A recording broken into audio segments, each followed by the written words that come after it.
Hi, you've caught me at a really awkward time. I'm just practicing my bass skills. Check them out.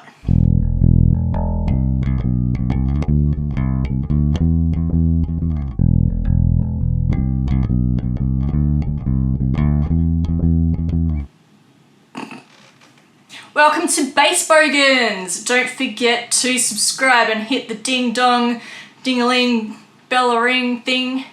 Hey, that rhymed really good. Down the bottom. I don't hit alerts, so I'm gonna ask you to hit them, but I don't really care if you do, to be honest. It just seems like a really popular way to start YouTube videos at the moment, and I want to be cool. Let me just read what I was meant to be saying. I'm also on Instagram, and link is below, but it is username Sarah E. Howson, same as the channel. That is why I picked that channel name for YouTube. Oh, really clever branding there. Should we talk about any pedals? I think not. I think this should just be the Sarah show where I talk absolute nonsense and you subscribe for no reason whatsoever. Let's have a look at the Behringer BLE400. I did have to learn that off by heart. This pedal is exactly the same as the Boss limiter enhancer, pretty much circuit and component for component, and the main difference is the enclosure. I wonder what that face looks like. Like, you know that this pedal is going to be solid, but what does it actually do? It's kind of like not really a limiter and more like a compressor, but also not really much of a compressor. It's a weird one. But if you think about baking cakes and then you put the icing on the top and then you level it smooth, that is kind of what the limiter is doing.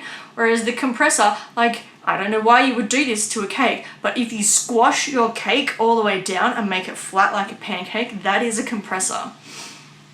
I'm pretty hungry today, by the way. I am gonna play with this hot little number here. This is just an Epiphone SGEB0, I think, because it's the short scale version. Has this really muddy pickup. It's called a mudbucker if you're not familiar with it. I'm not sure if it's the real mudbucker because this is just a cheap reissue from a couple of years ago. But it is quite muddy and we're going to see what the limiter enhancer can turn the raw signal of this into. So this is my clean tone, I guess. Like, what is that called for bass? Is it clean tone? Raw tone? Raw tones. I don't know. Yeah, I don't know. But anyway, this is my pure tone straight through my sound card onto my laptop.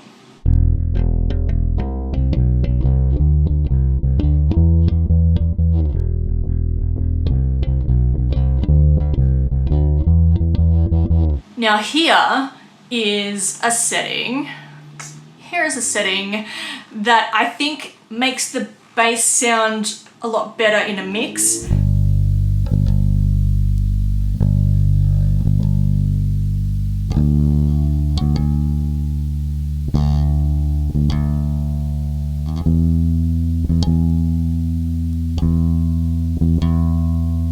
When I'm demoing this, by the way, this is all about getting the bass to sit in the mix.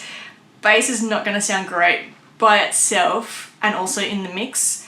So what we want to do is we want to make sure that the bass is going to sound good in the mix, because like, it's great if you can make something sound really good by itself, which is fine for guitar because you can do ambient, whatever.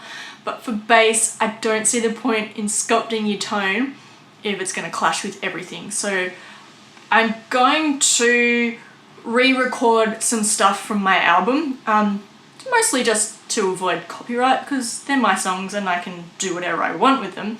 But we're going to see if I can make this bass sound like the other bass, and I really like how that sounds in the mix. It's really solid. So we'll do that.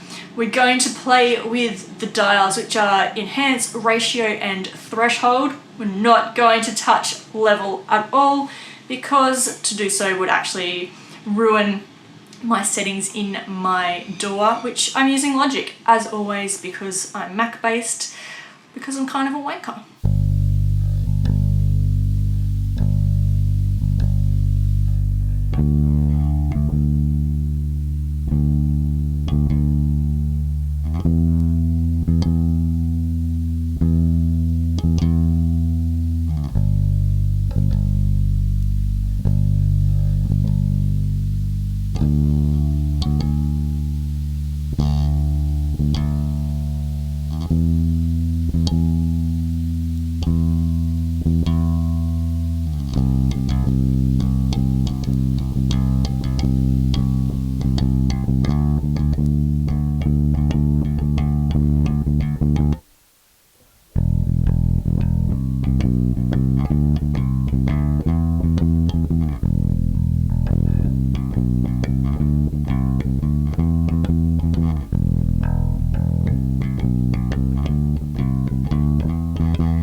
That should give you a little bit of an overview of how to use the pedal. And I mean, mostly people are here because they either want to buy this pedal or they've got it and they're like, holy, what have I done and how do I use it? And hopefully that little looped progression of garbage playing, hopefully that will give you an idea of what those knobs are actually doing. And hey, like if you have the capacity to do that, like drop a loop into your DAW and reamp it, or I don't know, use a looper and just play with your settings until you find something you like, because it is really hard to play a note and then dial it in and then play another note and then dial it in. It is much better to have something constantly going, or get someone else just to play bass while you dial it in on your bass. Like that. Just a couple of suggestions I have of being able to dial in a pedal like this. Overdrive's a little bit easier, but you know, like compression is really important in a bass chain especially. I feel like I'm going really, really ridiculously over time with this. I wanted a really short format for bass bogans, but apparently not. Apparently I'm just gonna keep talking. So, do you like it? Do you hate it? I always like to know what people think about these pedals. Obviously I bought this because I wanted the Boss one and there's a massive price difference, so I stuck with the Behringer and I'm really happy with it. It's not my main go-to dynamics pedal, but it is very decent for the $49 that I paid for it in Australian monies.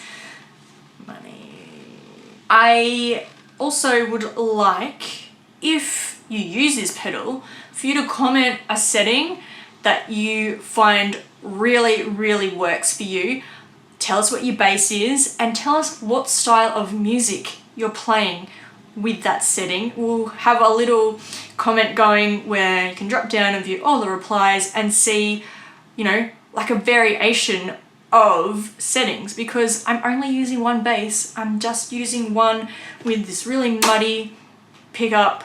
I could have used my other bass, which is over there, but I thought to really show what this pedal can do, it'd be better to use the bass that I don't actually use it with. So, you know, there you go. I'll catch you for the next episode, but I have a feeling that there is a muffin with my name on it, and I will not be eating the stump.